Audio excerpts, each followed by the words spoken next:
Well, just a few days ago, a poet friend of mine, now that's a dangerous term, a dangerous vocation to choose these days, it seems, um, wrote something which I'm going to sort of quote on Facebook, and I would like to use that quote uh, to begin welcoming you to this edition of the Rituparno Ghosh Memorial Lecture, which is the 5th edition of the lecture that we've been continuing since 2014.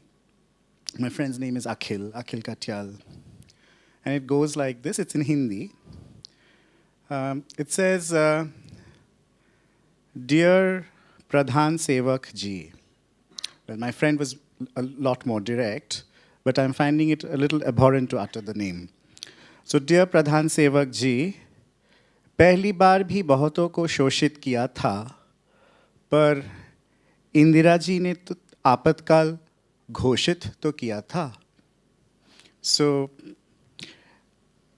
4 days after what this country has witnessed as shadows of June 1975, and it's just not that what happened 4 days ago. It's been a series of incidents that has been continuing over the past number of years, spiraling out of control more and more. When these proxy wars that successive state forces that have unleashed on its own people are getting more and more intensified, from Adivasi hinterlands of Bastar to what happened in Tuticorin, if you know about the anti-sterilite protests, to the war unleashed on the food that we have, the sophistication of weapons. I was in a neighboring country, and there was a lot of student protests that I was witnessing, and while being on the streets, I noticed this large water cannon. Water cannons are something that we are all familiar with because it's used against protesters to dissipate the crowd. But this water cannon had a particular feature, not just that it sort of let out the jet stream of water, but the jet stream was boiling hot water. So that this is the kind of brutality of state forces that we sort of are witnessing, and we have our own sophisticated machinery that are being sort of developed in the defense labs, which are developing more and more sophisticated weapons, which will not perhaps kill you, but will maim you for life. We know of the pellet guns, how it's shot with precision into the white of the eyes. Well, this lecture series in Rituparno Ghosh's name was instituted in 2014 to honor the personality and outspokenness of this person, to stand against prevalent social orders on issues of justice, quite contrary to how he has been tokenized of late, and I would say appropriated of late. And I would like to mark this. So every year we invite an eminent social justice activist to address us on issues of public concern. It is the object of this lecture to acquire the contours of the times that we live in and the lived realities of some of the most vulnerable people and communities in this country, to be topical, to be relevant, and sometimes even to be provocative. Professor Kancha Ilaiah is an extremely important thinker of our troubled times. We are bringing him to this lecture at a time when he faces the Brahminical state's wrath. And we are also bringing him at great risk to our own security, and we've received threats already. But this is a position we took as an ethical call based on these times. So before I introduce him, which I will, I wanted to also quote from this poem, which I also came across on Facebook very recently. Some of my friends have also shared it, and I thought it's worthwhile to share this. It's a poem by a Guatemalan poet called Otto Rene Castillo. It's a long poem. I won't go through the entire thing. I've made my own little notes of the section that I liked most. It begins by saying, one day, the apolitical intellectuals of my country will be interrogated by the simplest of our people. They will be asked what they did when the nation died out slowly, like a sweet fire, small and alone. No one will ask them about their dress, their long siestas after lunch. No one will want to know about their sterile combats with the idea of the nothing.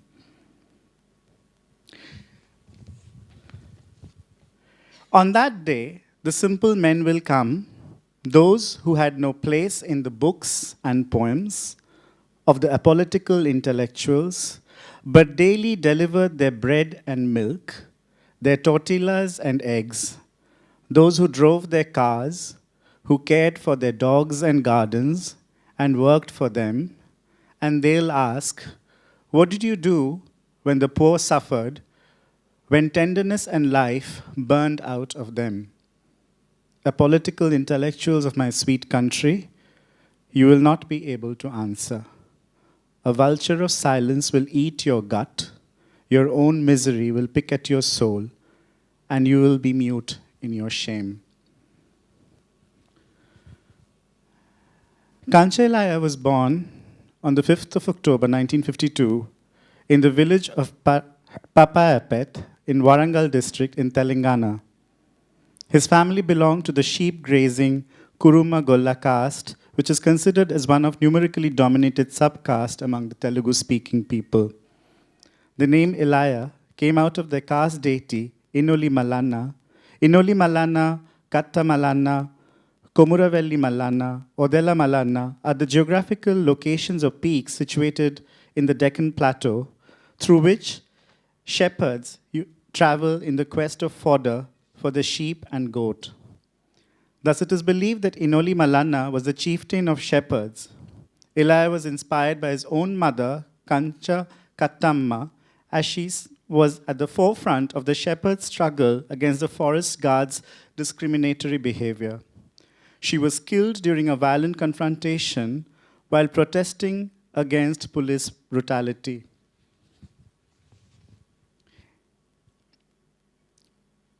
Professor Kancha Ilaiah Shepherd has a degree in political science from the Osmania University in Hyderabad and an MPhil awarded for his study of land reform in the South Indian state of Andhra Pradesh. He was awarded with a PhD for his work entitled The Political Thought of Gautama Buddha. Later, it was published in the form of the book God as Political Philosopher, Buddha's Challenge to Brahmanism. He has been a recipient of the Mahatma Jyotirao Phule Award and was a Nehru Fellow between 1994 and 1997. He also backed the Lisa Award for his magnum opus, Why I Am Not a Hindu. In 2012, he retired from his teaching job in Osmania University after 38 years of study, research, and teaching. Currently, he's serving as the director of the Center for Social Exclusion and Inclusive Policy at the Maulana Azad National Urdu University in Hyderabad. Professor Ilaiah, as we all know, has been a trenchant and unrelenting critique of Brahminical Hinduism and the insidious proliferation of dominant caste injustice for decades. His celebrated work, Why I Am Not a Hindu, grew out of his ethnographic project work. His later work, Post-Hindu India, takes us further through an exposition of the political economy of caste.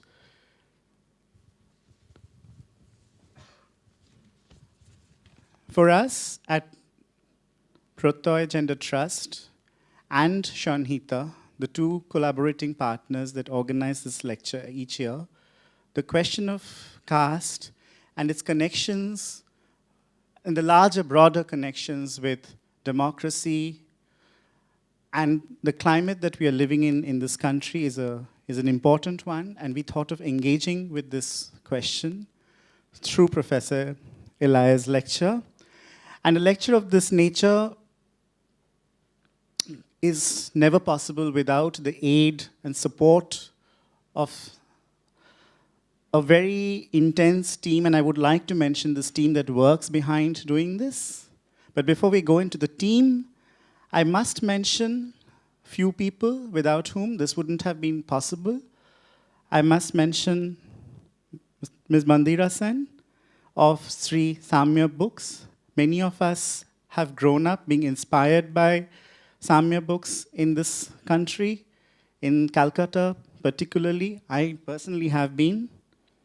Shayan Bhattacharya, a research scholar, a friend, who has also been instrumental in putting this lecture together for this year, for the many ideas that have been explored and exchanged.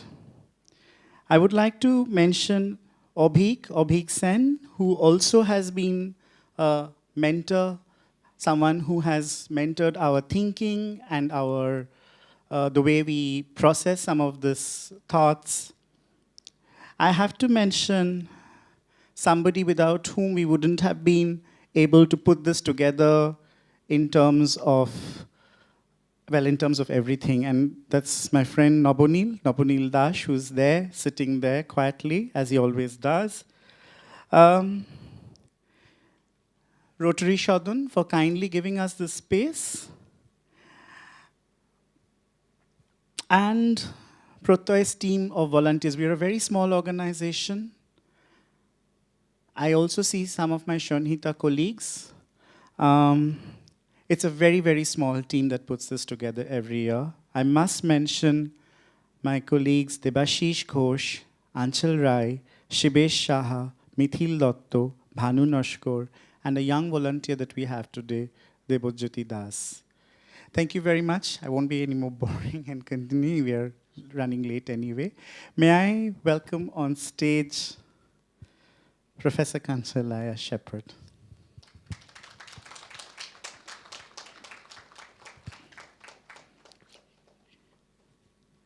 Yes, please. Yes, please. Before we go on to this, there is a small thing that I wanted to share with you. And this is something that I would request Professor Ilaiah. And I just see Trina here. Trina, please. Every year we publish a printed volume from the previous year's lecture. And this year, we are very, very fortunate to have Trina with us because this year there is a publication desk here, and some of you may have already procured this volume. And I would like Professor Shepherd to formally inaugurate this. This is a volume on which Trina has worked relentlessly for the past few weeks. It's a lecture that, it's post-lecture interview that Sabitri Hesnam and Trina had. It's a conversation between Trina and Sabitri Hesnam post the performance of Draupadi last year. Trina, it's your ball. And there's something that Anindo said last year when the performance was taking place, and that is something that I've said in the introduction as well, because it struck me as encapsulating a lot of the things that I'm always trying to talk about, write about, or teach in class. He said, this performance is not happening in place of the lecture, the performance is the lecture. And that, in many ways, really speaks about the kind of politics that is involved in understanding that performance in itself is a kind of knowing. And when we talked to Sabitri over 3 hours, it is that which came through, that in many ways there's a world outside what we understand as textual and academic knowledge, where there are gems to be found. About understanding our political situation today, about all the things that Anindo also mentioned, and this comes from a state that has suffered under military law for, more than 30 years. And all of that experience of political trauma actually comes through in Sabitri's performance. We just hope we've been able to capture a little bit of that in the interview and the introductions. So thank you, Professor Ilaiah. Thank you, Anindo.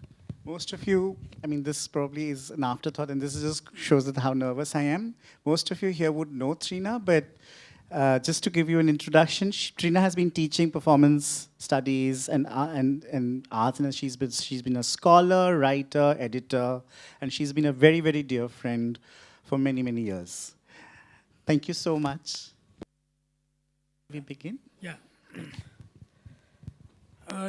Let me at the outset thank Anidya and the organizers for inviting to give this Rituparno Ghosh memorial lecture. Because one fine morning I found in my email box that there was an email from Kolkata to give this memorial lecture. And I found that it was a transgender group. I was pleasantly surprised, and I thought I must go, because my association with Kolkata is because of my publisher, already 4 books, and my memoirs is also likely to come out soon from the same publishing house. The other one is that I have never gone to, though I am associated with the transgender activities, agitation, struggles within Hyderabad context. But here is a transgender personality in whose memory there is a lecture constituted. I really like that. So what I thought to share with you as a sort of loud thinking, what is the connection between caste, gender and democracy? Of course, the problems of transgender people in this country are known, for discrimination right from family to civil society to state, without any proper rights. And there is a discussion among the Dalit Bahujan ideologues rather,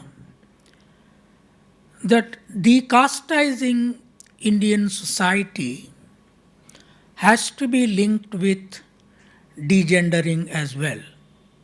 And as of now, we all know that Indian civil society, the political institutions and the governing agencies are massively patriarchal, and particularly the present ruling agency is totally against a transformation on many of these areas, though in certain areas they appear to be agreeing with to change, but structurally they are against any change. Now, as an activist and as a writer from South India, particularly on caste, Hinduism, history, political philosophy and so on, I realized that Bengal had played a very critical role in nationalist theory building, no doubt. But what is the role of Bengal in creating a condition of the present casteist, patriarchal, so-called democracy that we have? Is there any major intervention by the Bengal intellectuals? What about the other zones of India? Because if you look at the Indian nationalist thought that emerged broadly, to me, it constitutes three structures. One is the Calcutta Province nationalist school that emerged. The other one, the Bombay Province. The third one, the Madras Province. Now, the Bengal Province intellectual force seems to have taken early lead in constructing nationalist ideology, no doubt. But quite surprisingly, in spite of Raja Ram Mohan Roy's social reform, particularly around women, today if you compare this region's role in social transformation, in spite of the fact that it has been the major communist-ruled region, lags quite behind the Bombay Province contribution and particularly Madras Province. Now, how do we look at this? The caste system got institutionalized with the writing of Rig Veda itself. The notion of Varna is categorically, as divine created notion came into the into the discourse with the Rig Vedic writing. From that day to today, that institution survives and in fact works on day-to-day basis very strong across the country. I believe that though Bengal was thinking that there is no such kind of caste system here, but it is there. And if you look at the South India, the kind of Dravidian movement that emerged after formation of Justice Party, and then in the West, the Bombay Province, which was part of the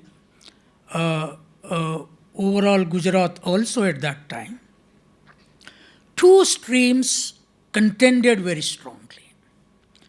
The present RSS emerged there, but equally anti-caste movement also came there with a theoretical formulation of its own.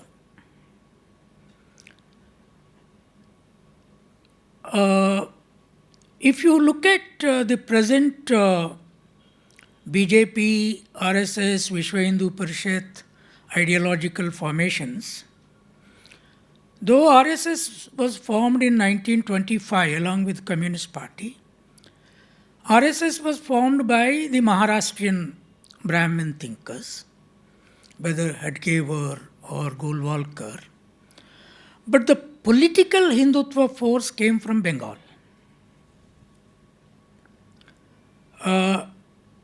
From the writing of Bankim Chandra, the Vande Mataram and the Bharat Mata notion, to emergence of Shyama Prasad Mukherjee as the first Janasangh president. And today what they are claiming, Deen Dayal Upadhyaya as the founder philosopher of BJP, came from this region. Though he lived in UP, studied in UP, he has Bengali roots. Now, Bengal nationalism claimed progressiveness, no doubt, thrown out many ideas. In the South, we read quite a lot about, from Raja Ram Mohan Roy to Rabindranath Tagore to Vivekananda to many. But whenever I discussed with the Bengali students, they hardly read anything about Mahatma Phule and Periyar. They hardly know the names. That means the Bengal society did not recognize the anti-caste ideology that emerged, which has links with the Buddhist ideology during the nationalist period. And the Bengal school somewhere got totally disconnected to Buddhist ideology. Now, this has huge implication to gender question. Recently, I was looking at what was the socio-economic village-urban system in pre-Rigvedic period from the days of building up city of Harappa, Mohenjo-daro and Dholavira city. 3 great cities. Who destroyed them? How they were destroyed? I found that there was certain evidence in Rigveda itself. Quite surprisingly, when I was reading Rigveda, Agni and Vayu were the great worshipping agencies in Rigveda. In fact, not the god. God comes much later into it. So, from the city destruction of that period, how it happened, from there to Buddhist period, Pataliputra city construction, hardly there were any cities in between. And without villages, there cannot be city building possible, any city. It's a very common sense thing. Now, the role of women in that was phenomenal. Now, Mahatma Phule linked up his thought to Gautam Buddha, Bahujan Hitaya, Bahujan Sukhaya. And the concept of Bahujan, the way he worked out. If you read Savitribai Phule's poetry, enormous linking up to the Buddhist thought. And Buddha was very near to Bengal actually. And if you look at Tamil Nadu, Ayodhidas to Periyar to many, there is a deep connection to Buddhism and less connection to the Vedic thought. Now, in this scenario, what could have been the understanding of transgender human beings? In the classical Hindu texts, there was approval, there was disapproval. But in the village economy, what we call in Telugu adangas, the men who behave like women, their role was very well recognized and they are leaders in agrarian production. And since they were not married many times and they had no problem of carrying the child burden and so on, but in the production leadership, they were key. Now, in the spiritual realm, they have no leadership role. If you read Hindu texts, they have no leadership role at all. The women don't have rights, but even the transgender women also don't have rights. Now, if you take that from those days to present, what is the problem? Indian democracy is more patriarchal than any average democratic system in the world. Now, I am not comparing with the Islamic world where there is no democracy.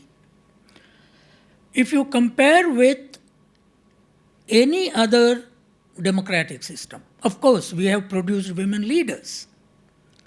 But in day-to-day family life, in day-to-day ritual life, in day-to-day spiritual life, in spite of the fact that Indian women are the leaders in production,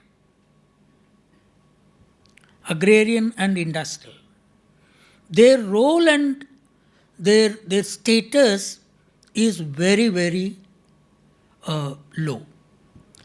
And particularly after the BJP came to rule, that is getting more and more sunken. The reason is that ideologically they don't believe in equality. And because the spiritual notion of God creating all human beings equal is not there.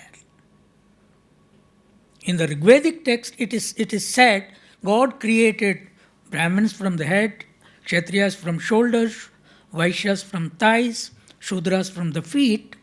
And this notion has not been wiped out philosophically, spiritually, and socially. It has not been changed. Therefore, the caste structure remains so strong. And with it, the Brahminic patriarchy remains so strong all across that democracy as a system does not function on notionally egalitarian basis. Therefore, whether it is the Congress regime, whether it is... now, how did the communists miss this issue is a question. Now, communists, the feminist movement emerged from the communist thought, of course, contesting communist thought in France, in Britain, in many other countries. The communists miss this, in my view, because they have not accepted the notion of identity politics. They have not accepted that caste is an Indian reality. Social division is an Indian reality. And the strongest base of communism, though started in Telangana, then grew somewhat in Kerala, but the strongest base remained in Bengal.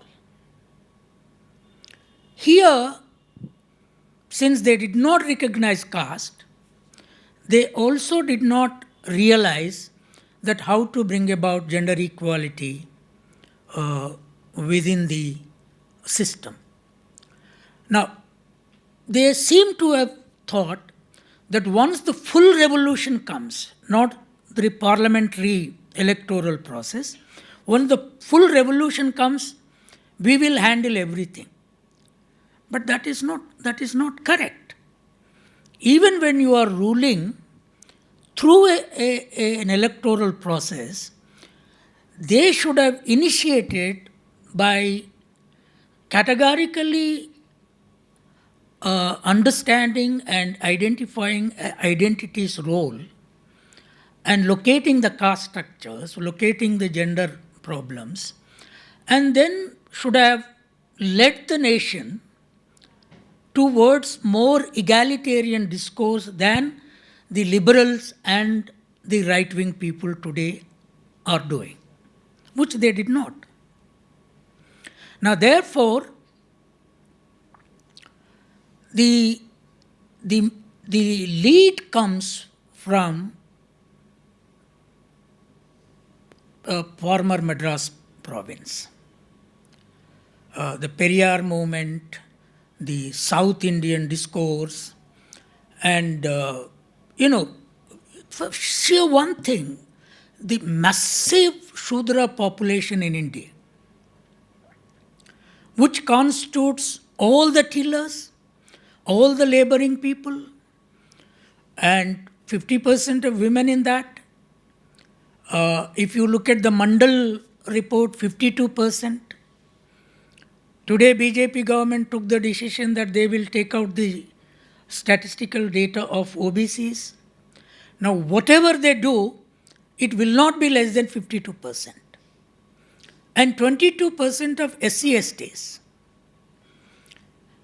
If this whole population is not there in the top intellectual group of the nation, there was something basically wrong with it.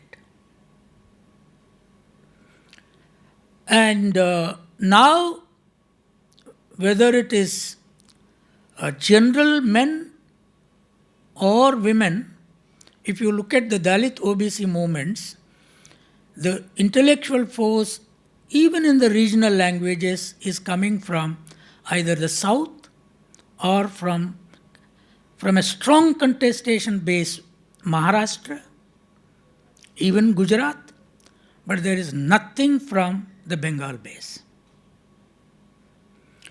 So, my understanding is that there was something basically wrong the way the Bengali intellectuals constructed nationalism and mapped up their own regional understanding on the nation and placed the question of even gender without talking about caste is not at all a transformative understanding.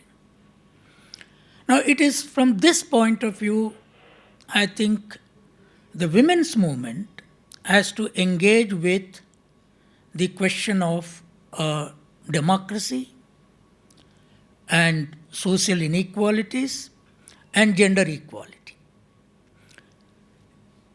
And Bengal has a potential. Bengal has a potential for two reasons. If you look at the English-educated force in the country, Bengal has a large number of people, the writers, the thinkers, both in India and abroad.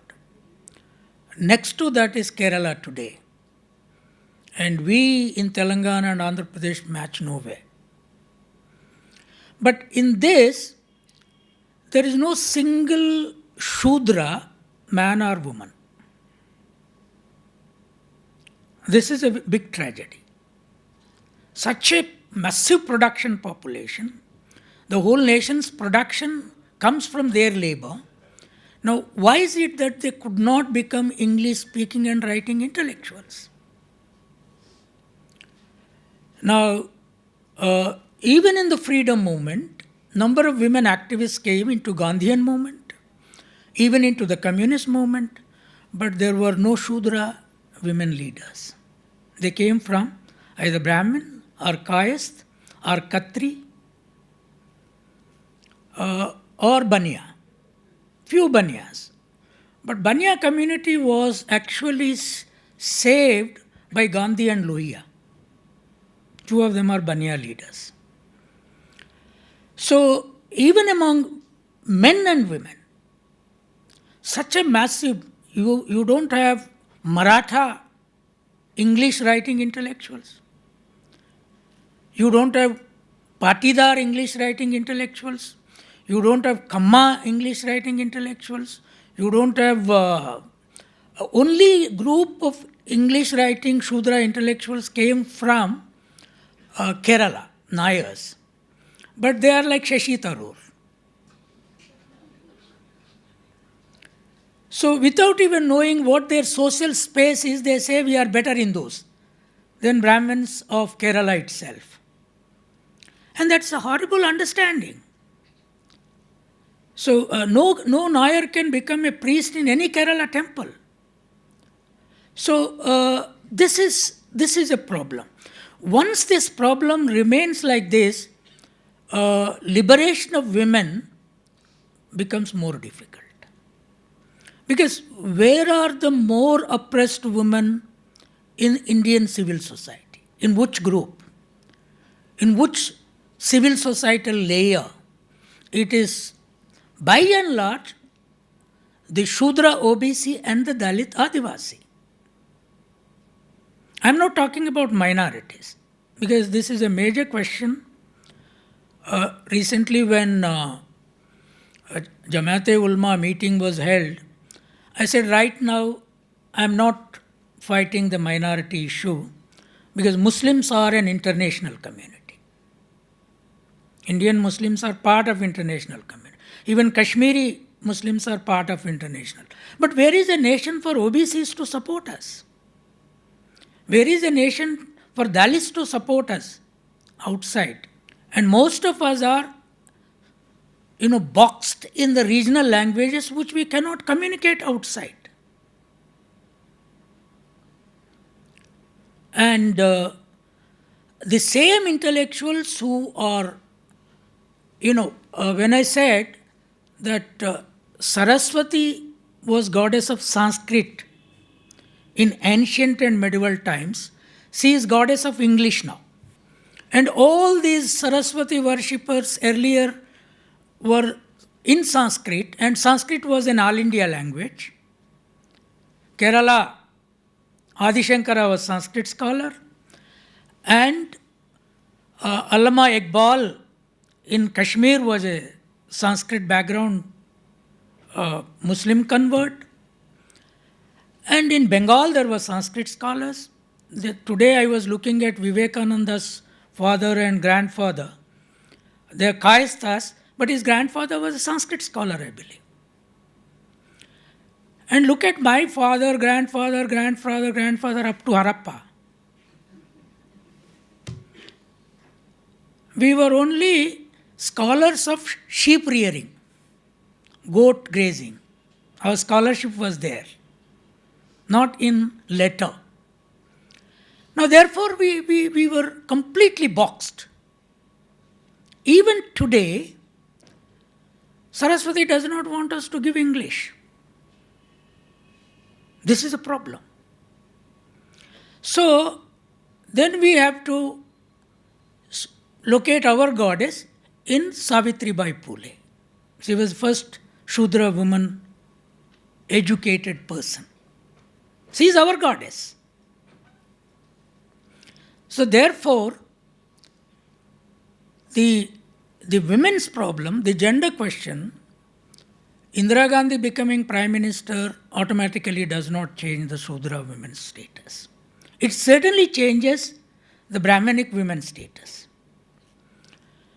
Sonia Gandhi, though a Christian coming from outside becoming a leader, does not change the Shudra Dalit status. It perhaps must have helped the Kerala Catholic groups who established Saint Stephen's, Saint Xavier's, and it is there Arun Shauri, Arun Jaitley studied. Not Ilaiah, Ilaiah, Pulaya, Malaya, Harappa.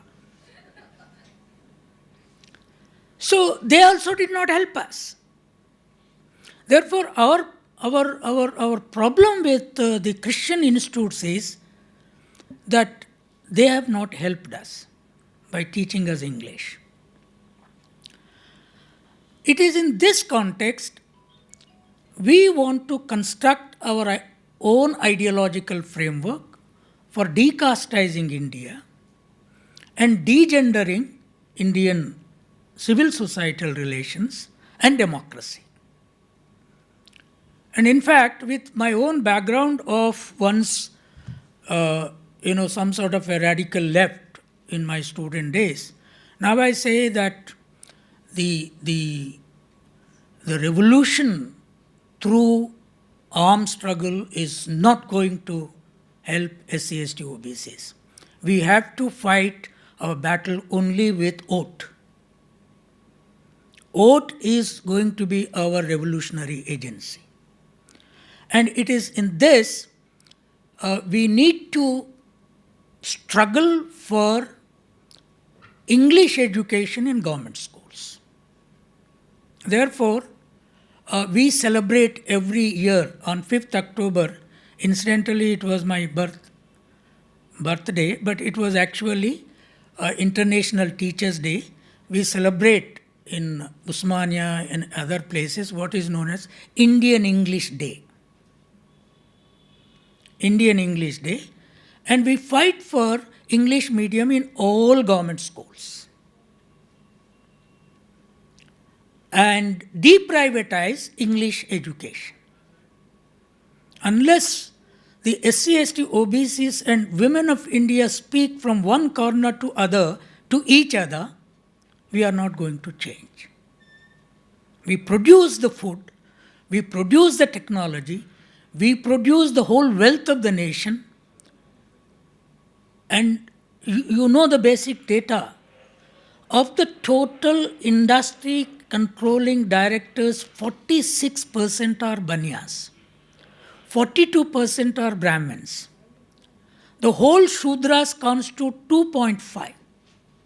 Dalits constitute 2.5 because of English education in certain parts. And tribals hardly 5%. So it is not that Brahmins are not controlling the modern industry. All your software industry of Bangalore base is entirely in the hands of Brahmins.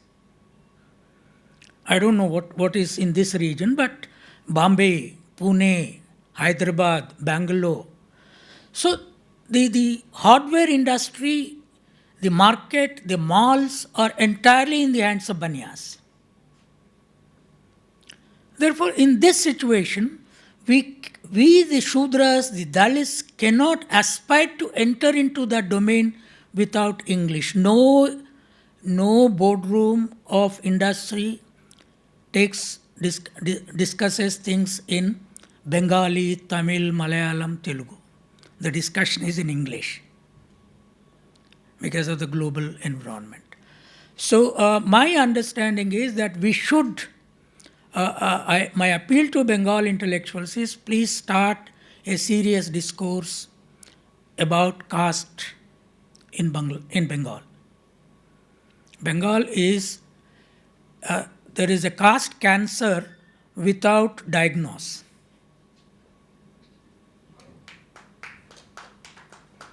So there is a cancer in your body, but you are not diagnosing it. You are not taking that body to a laboratory. And that is where the problem is. There is this reference. In fact, I and Mandira keep discussing that Jogendra Mandal was there. But what is the philosophy that he wrote? What is the text that he wrote? It is text that really changes, not just political activism. If Ambedkar were not to write in English, I sometimes get surprised.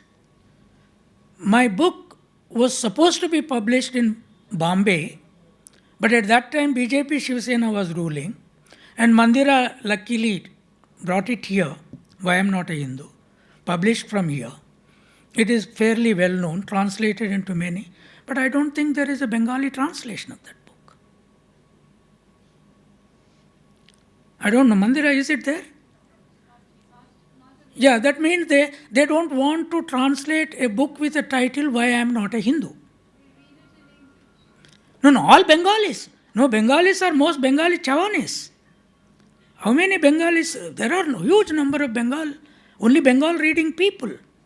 Your Anand Bajar Patrika is biggest circulating Patrika after the Kerala one Patrika. So the point is that they don't want to engage with the discussion that weakens the Hindu existing ideological framework and puts caste and gender question very strong in the centrality of national discourse. Class, they were doing it. And I read lot of Bankim Chandra in EPW, which was known as a left magazine. Lot. I don't know how he became a very secular, progressive thinker. He is the base for the present system. So, this has to be changed, and Bengal has strength. When I go to Kerala, I see a lot of statues of Rabindranath Tagore, Subhash Chandra Bose. But you don't see any Keralite statue in Bengal. Because you don't think that Keralite is an Indian. And there are no nationalists from Kerala or Andhra Pradesh.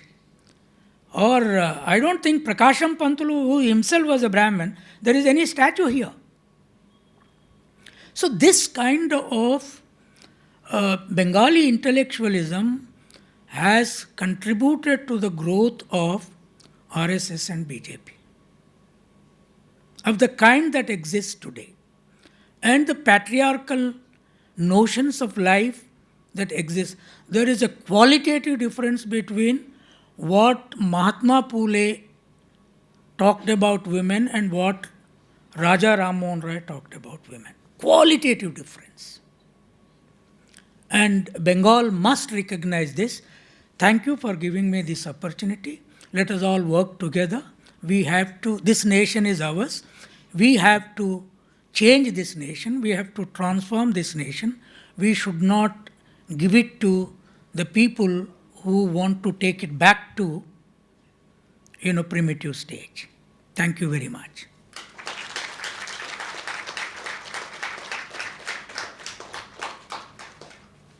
Yeah, I thought when Anidya said that we just lecture and we should leave, I said, let there be some discussion. Why formality?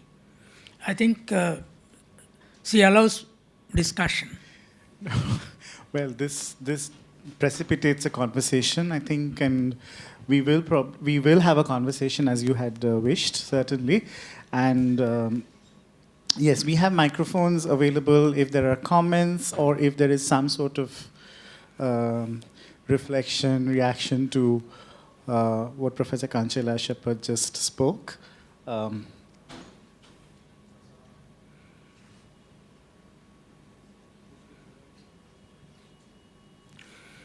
Yes, any question or any comment?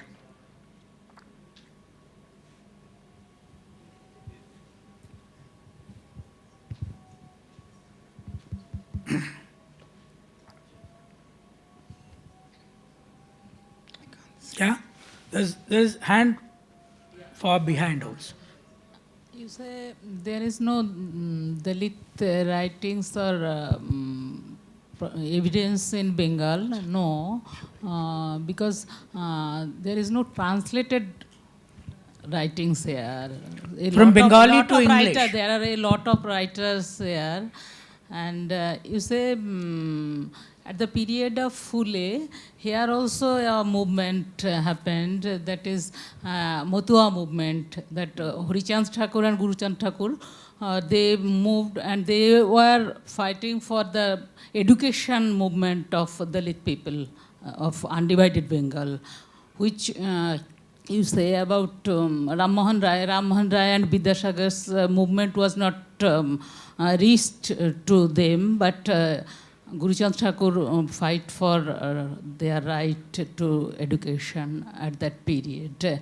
It is in Bengali writings and there is some evidence also. There are biographies, 2 biographies is here, but it is not translated, so you know about it. Okay. Yeah, even that is a political question.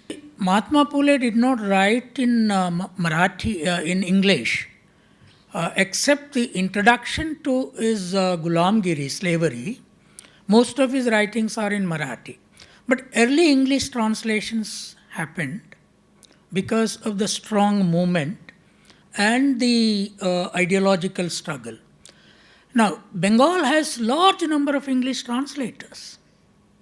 Bengal has large number of English speaking, and Bengal today, in Delhi, if you look at, Bengalis are the strongest largest and strongest people in publishing industry. Yet, translations did not come because they did not see it as an issue at all. They did not recognize the issue. They did not recognize the importance of this identity struggle as transformative. They always thought that class is only issue. Yeah, exactly. So that is the problem. But multiple ideologies came elsewhere. But even then, today also, I think the Dalit movement should start English education campaign. Every Dalit child, tribal child must be English educated from LKG to class 12th. Then you will see the change. 2 points which are related, but then they're Yeah, distinct. The first is, in your discussion, you give importance to the 4 Varnas. Now, and of course, the there's a fifth but grouping, and the so-called tribals or whatever. But, I've always found that, India is a complicated place. And every region is different. Every district in a region is different. Purulia is not the same as Burdwan or South 24 Parganas. And what helps actually is to look at the concept of jati, the anthropological term. So in any district, sir, you will find about 30 distinct groups of people. And so it's a sort of continuous scale, as it were, not very discrete. And there are differences between castes at the top, there are differences between castes, and very, very conscious differences between groupings.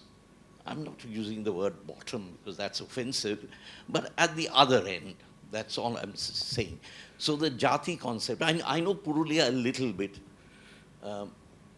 It is very different from, say, South Twin and Calcutta city. You see, Bengalis, we always, and I'm a Calcutta man, adopted city of mine. I'm from Assam originally. But, Calcutta is not Bengal. And the one person who knows this is Mamata, but let's leave her out of the discussion right now. The other point I was about to make is, Bengal, or if you take the Bengali race or Bengali-speaking people, 2/3 of the Bengalis are Muslims.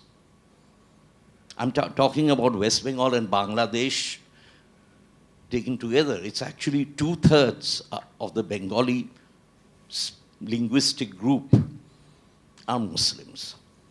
Now, the Bengali Muslim is very different from the UP Muslim. And the animosity between the Bengali Muslim and, the Ashraf versus Ajraf distinction has been there right from the beginning. Ever since the consciousness Muslim identity came up. And although the Muslim League was founded by people in Dhaka, the Nawab of Dhaka and the rest, but they were aliens. They were not Bengalis. And the great revolution that took place in Bengal was the creation of East Pakistan and now Bangladesh. That was the social transformation in Bengal. Now, there's a lot of writing, but then again, it's in Bengali, of the way the Bengali Muslim has been treated by the Bhadralok classes, but okay, not translated. Yeah. No, even on the Muslim front, if you look at from Delhi, after Maulana Azad, who came from Calcutta and became the first education minister, and obviously came from a very elite, he was born in Mecca and then grown up here and all that. After that, not many Muslim intellectuals seem to have come from Bengal. The only intellectual is M.J. Akbar now. You know where he is now. Right? Why this happened? This happened because even among the Muslims, there was no identity. Andhra Pradesh gave 4% reservation to Muslims. Now you could see the lowest of the low children, 4%. Rashekar Reddy was a congressman, but who had a different vision of welfare. 4% reservation he gave. Along with that, every child would get all the fees of medicine, engineering and degree, anything reimbursed.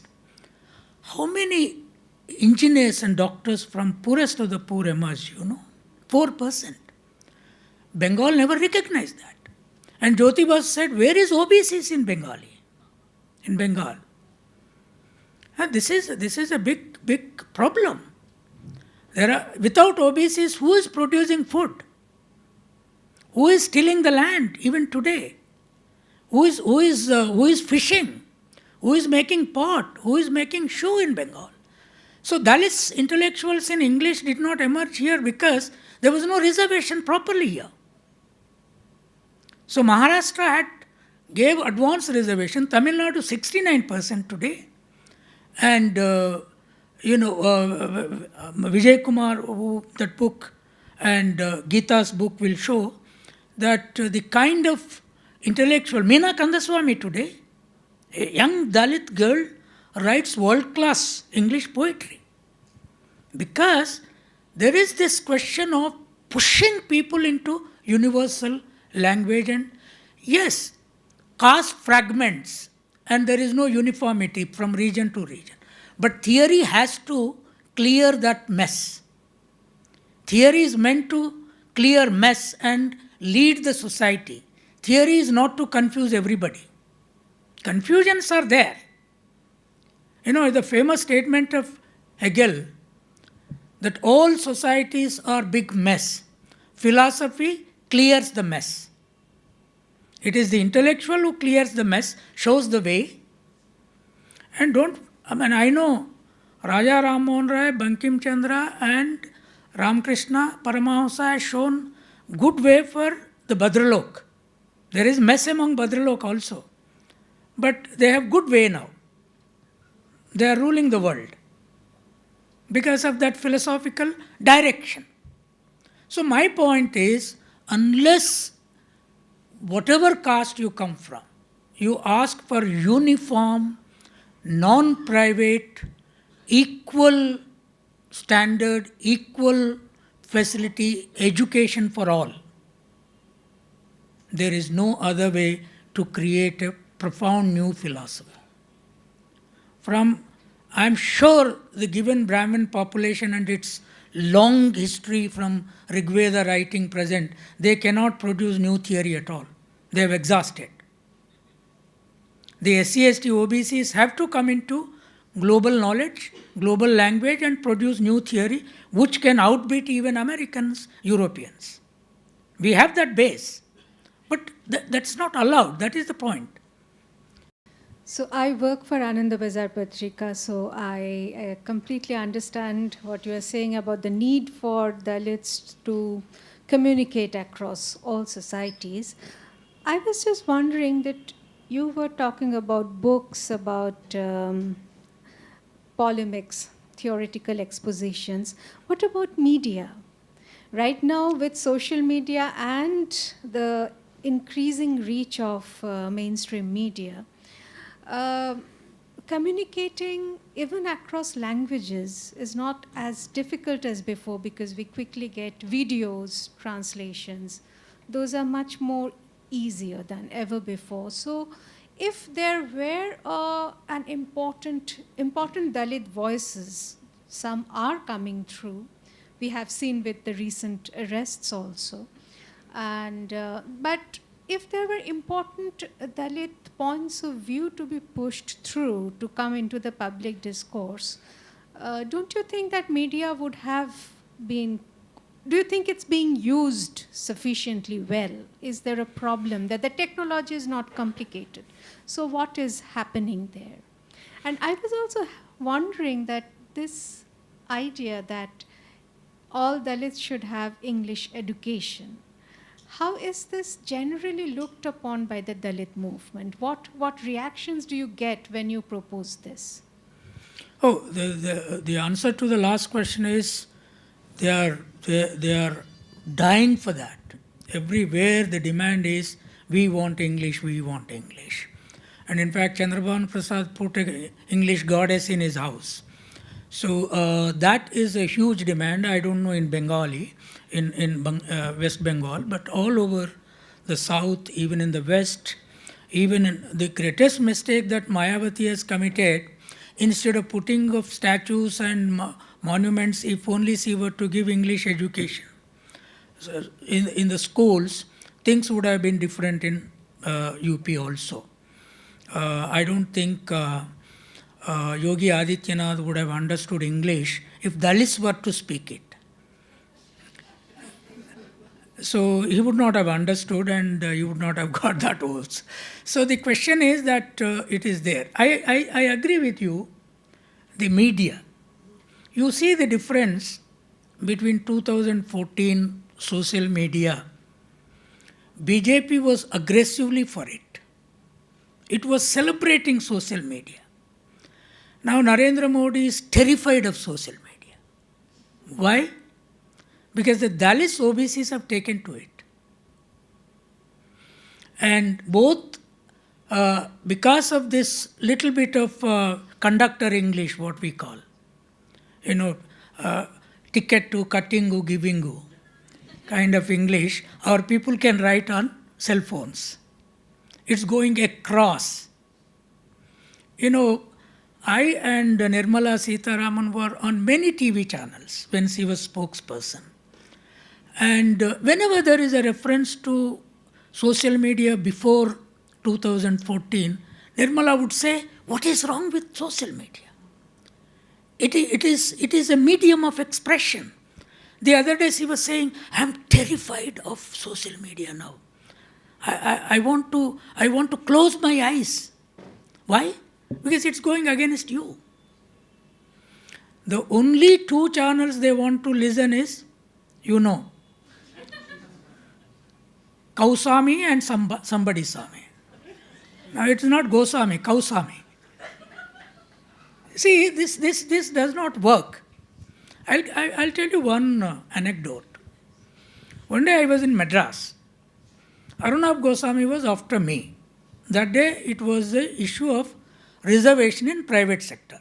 The parliamentary committee headed by V.H. Hanmantarao said that there should be a reservation in private sector. So he wanted to have a discussion. So I said, no, I am in Madras. He said, no, wherever you are, our unit will come there. We will make arrangements. So I was there. And we brought all his teams. Then he said, I'll start with you. Professor Kancha, Ilaiah, I'll start with you. This night, the whole nation is viewing. This night, we must resolve here. Then he started saying, you have already destroyed merit in government sector. You Kancha, Ilaiah, you have destroyed the entire merit in government sector. Now you want to destroy merit in private sector also? And how much merit you want to destroy? I heard for 2 minutes monologue. This night it has to be decided. The nation is viewing. And I heard very patiently. I said, Arunabh, you have no merit. No, you are personalizing. I am personalizing. What were you doing? I said, where is your merit? Was your grandfather any time on Chinese border to fight the China border or Pakistan border? Or was your grandfather tilling the land? Were people living only in TV shows, all our ages? You have no productive merit. And all this industry is being headed by you and Banyas, and we do not compare anywhere with China in your merit. If only we come and occupy entire industry, we will outbeat China within 25 years, I said. Because without productive knowledge, what merit you will have? Only this English? Where did you study? Same Saint Stephen. Now you are abusing Christians. You learn from Saint Mary and abuse Mary. This is. Since then, he did not call me for long. Now today he called me, his TV channel called me, because BJP has taken a stand that OBC statistics have to be taken now, and OBC commission is now constitutionalized. Because it was me who wrote series of articles, Mr. Prime Minister, you told the nation you are an OBC. No Prime Minister candidate earlier told. You have a moral responsibility. You have not done anything. Now one after the other they have to do. And they thought reservation will go once BJP comes to power. All Sangh Parivar members thought that reservation will go. Now it is increasing. Reservation will come into private sector, whether BJP or Rahul Gandhi or Congress. So this is the problem of our media also. So we have to, social media is doing well among SC/ST OBCs, but once my wish is in next 25 years, every Dalit, OBC, tribal child, including Muslims and other minorities, if they study in English along with regional language, from LKG to 12th, this game will not go. So the time is not too far. I mean, definitely we will fight for that. Just I want to make some comments on your statement. Firstly, as I understood that so far so good, that you meant that Bengal communists never gave the priority to casteism and gender inequality. And I think, at least theoretically, the communism, if it follows from the Marxist theory, so where in Marxism, because the projection relation means a projection, and a projection relation, that is the base, that provides the base, all other are superstructure. So if it follows that, the rule of that thought, kind of thought, or the rule of thought, then it is obviously all that casteism, these are the reflections of the social division of labor, which are based on the economic division or the economic inequality. I think it may be the possible reasons that's why the Bengal communists didn't give the priority, at least theoretically, to the concept of that casteism, because it is matched with that. Those who are economically deprived, in most of the cases, it happens to be they are also socially deprived and also caste-wise they are deprived. What you are saying is that since they have a strong theory of production relations, yes, and forces of production and relations of production, yes, but show me why there is no serious issue of dignity of labor in Bengal. What is the level of dignity of labor? Among the Bhadralok, how many of them are the road sweepers? How many of them are tillers of the land? Including communists. See, leading a political party is not production. Earlier in those days when they just made the movement like Tevhaga movement and like that, so it was mostly the movement with the tillers. So it started. No, it doesn't work like that. It doesn't. Caste is very seriously linked up to dignity of labor. Yes. And dignity of labor is a question of constantly transforming technologies of production. Yes. Now, was it not true to say that when the first pot was made to cook the food in Harappa city times, that was as wonderful as the computer of today, making a pot? It was. And any technology from one time to another becomes old and used. The communists should have creatively applied Marxism. Today in Telangana, we are trying. When we said that Jai Bhim Lal Salam, that Ambedkar and Marx have to be combined. Now I am chairman of an organization called TMAS. With the CPM's leadership, there is a new formation called Bahujan Left Front, which is going to contest all the seats. And they are not giving seats to any upper caste. OBCs, we have 111, 66 seats to OBCs, remaining Dalits, tribal minorities. CPM in principle agreed. Jai Bhim Lal Salam and Lal Neel Unity Jindabad. Now from villages onwards there is a upsurge. The backwards, the Dalits, the tribals are looking towards the CPM as a political party which has taken the initiative. I mean, of course, there is an intellectual force there. All of us said that with single Marxist ideology, India cannot be transformed.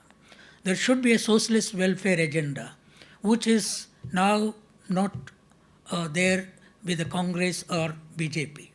So we need to rework this whole idea. So therefore, on all their stages, platforms, Savitribai, Mahatma Phule, Ambedkar and Karl Marx will be there. This is the combination. It seems to be a very new upsurge.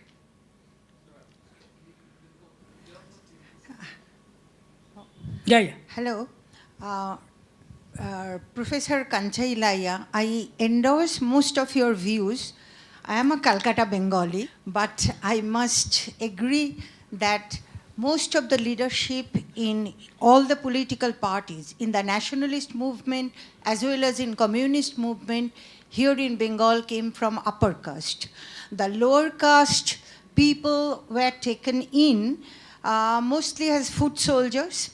And secondly, many of the lower caste people in Bengal converted to Islam and Christianity later. That's why two distinct groups, many of the lower caste people in Bengal belong to either to the Muslim minority or to the Christian minority.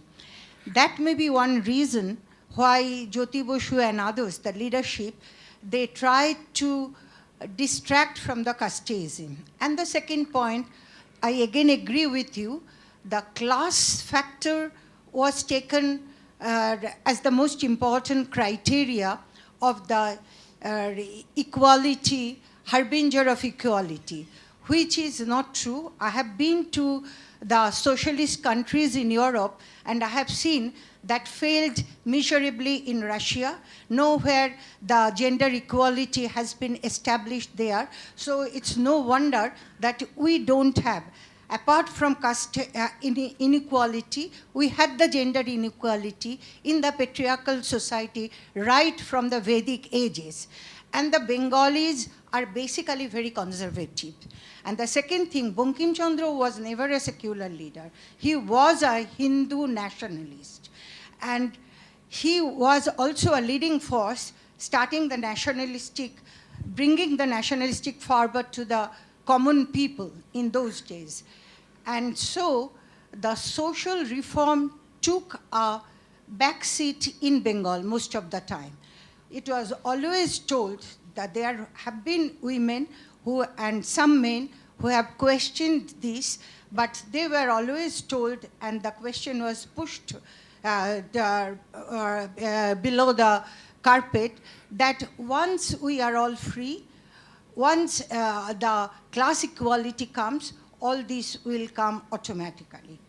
And the last thing I want to say, yes, Bengalis are basically, in a way, close to the, not very, in these days, are not, except for, I would say there are young people nowadays who are very open now, but in my generation, the Bengalis were pretty closed. They didn't want to take any new ideas from the rest of India. And that has been a kind of, they were cut off. They were looked to Europe, they looked to America, but they didn't look to the rest of India. Thank you very much for that comment. And whenever I came to Calcutta, very few times I came. I also traveled 4 years back down south, down east Bengal. I find there is not much a middle class that emerged, except a small section. If you go to Andhra Pradesh, Telangana, Karnataka, Maharashtra, Tamil Nadu, Kerala, there's a huge middle class from OBCs and Dalits. And it emerged from reservation. Cycle motor owners, scooter owners, some of the car owners, and some land. So I think the Bengal has lost out that, maybe because they registered in the name of globalization, liberalization, resistance, but middle class, if you don't allow middle class to emerge from the lowest rungs of caste and social base, I think social transformation does not take place.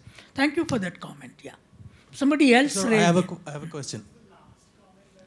Okay, my question to you is, I have two questions actually. My first question is that you are talking about Jai Bhim and Lal Salam. I hugely support it and I love it that way. But I have a question that our intellectual left and the political left both have a very hierarchical structure of like Brahminical structure. And so how can you make them understand and really have a cohesive team as a unit, as a big fight against this kind of rightist fascism? This is my first question. How will you make it gel? And the second question is that about that language question, that you want an English language or any language. But even that, in future, I'm not talking about your primary goal now, but in future, can it not make a huge difference between, even it can create a kind of hierarchy? Because, I mean, the language is ultimately, I mean, it seems very tough to, you know, if you have another language, a second language which you are thrusting in front, and the first language is getting behind. So it can make, even within the communities, within the Dalits and the OBCs, there will be a hierarchical pattern too, like this. No, these are very important questions. My feeling with regard to the left intellectuals is that the upper caste left intellectuals tried all kinds of experiments, but they failed. You know, my assumption is by 2009 election and later, with today's decision of BJP is going to take the OBC data from West Bengal. It will identify castes and it will own them. It will give them leadership and take quite a few from even Trinamool. The left has nowhere. Left has not recognized that. So the Bengali intellectuals or national upper caste intellectuals, they were not listening to us. They were not listening to Ambedkar. They were not listening to Phule. But they will have to listen to Narendra Modi and Amit Shah. See, they have understood the game. For them, it is an issue of protection of Hinduism. If you don't recognize OBCs, give them leadership, Hinduism is likely to weaken as it weakened in Bangladesh, as it weakened in Pakistan earlier, even Afghanistan earlier. So they want to save it. That is the reason why, you know, one of the BJP intellectuals, Govinda Acharya, when I met him in the Madras and also their two institutions in Delhi, they said, every article that you write, we will read. No left intellectual reads my article. Kancha, Ilaiah, this name sounds funny, and why read his? He is not Chatterjee, Banerjee, Mukherjee or Sharma Shastri. No, but BJP reads because what I am saying is, if you don't give spiritual equal rights, social equal rights, political equal rights to OBCs and Dalits, they will look towards other religions. Yes, that is their fundamental right. So they have to negotiate with that. But left never thought that there is a negotiating issue there. Class will take care of everything as they thought. So I think now in Bengal they will learn. That is not too far. Today's very critical decision they took. When Times Now group called me, I spoke on TV. I said, this is for their survival in 2019 and for their religion survival also. That's what happens. Yeah, last question, I think. My question will be from a kind of a different perspective, I think. I want to ask you something regarding this caste-based reservation system that we have. I teach in a private engineering institute in Kolkata. So I have this sort of, privilege to see the young people of our Bengal who are coming to study engineering or the technical studies. Now, as the selection process through which the people come here, the West Bengal join, that is now open to all the states. So now people are coming to study engineering here in Bengal from the other parts of the country as well. Mostly, as I have seen from my experience of 6 years, that they are mostly coming from Bihar and Jharkhand. And majority Into reserved category? No. Okay. It's open to all now. Anybody can apply and come to study here. And majority of the students are now coming from Bihar and Jharkhand, and they mostly are coming from, majority of them are coming from tribal backgrounds and like people who do not have sufficient infrastructure, or I say privilege rather, to study English that well. So their communication power is very poor.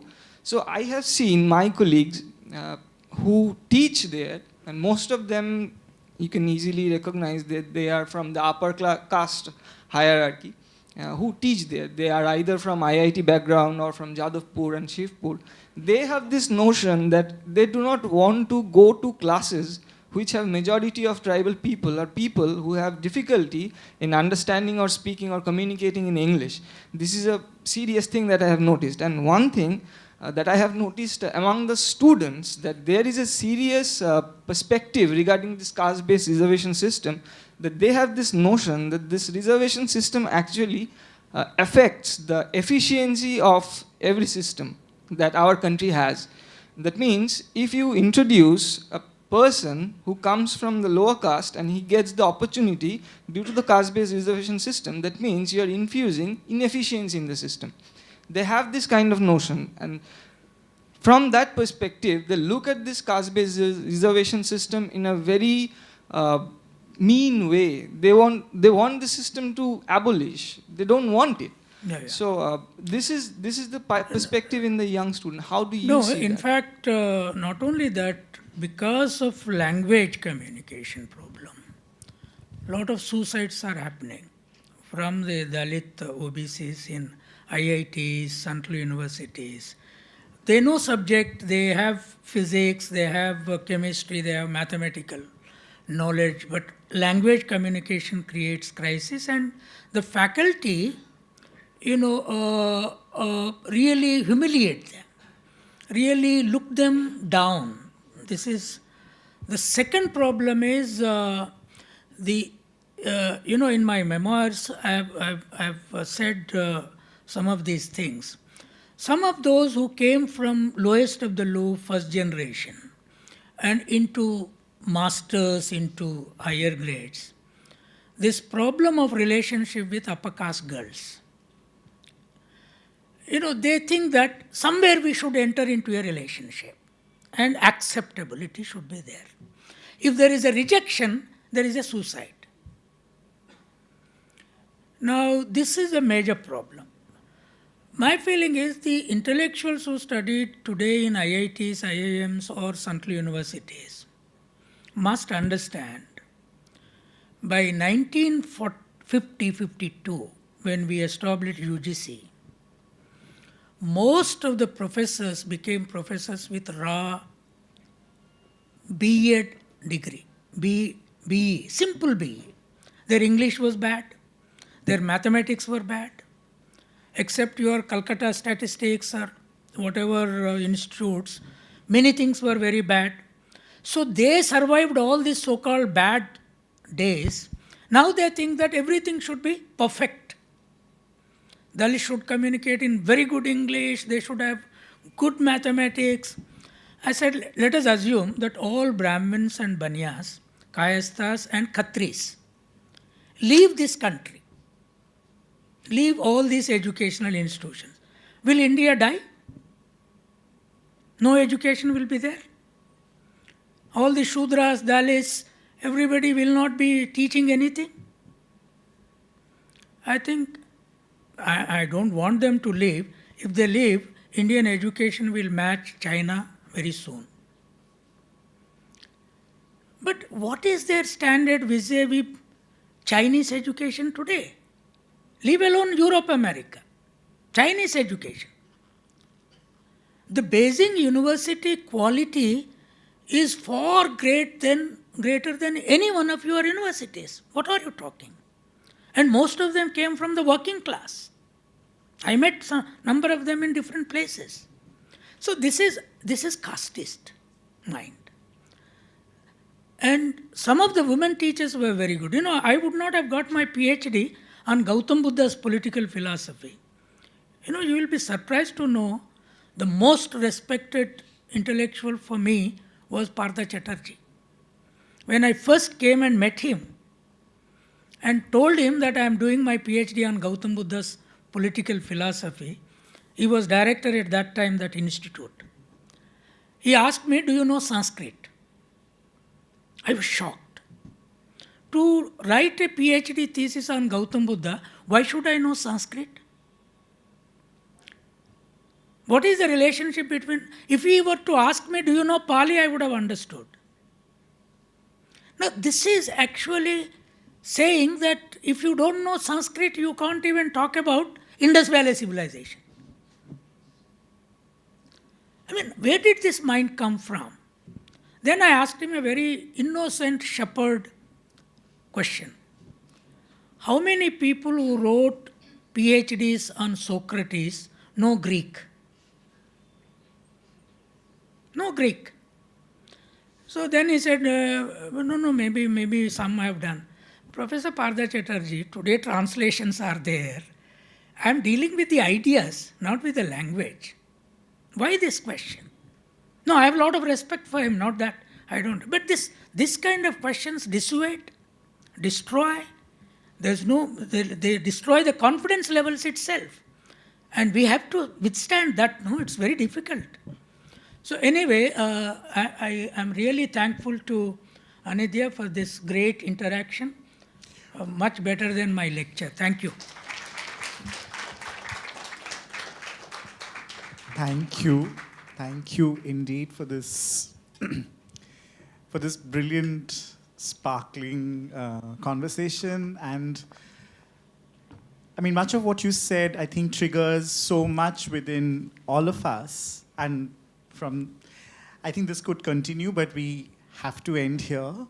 On behalf of the Proto Gender Trust and Shonhita, I thank you immensely for accepting our invitation and being with us for this 5th edition of this lecture. And thank you all.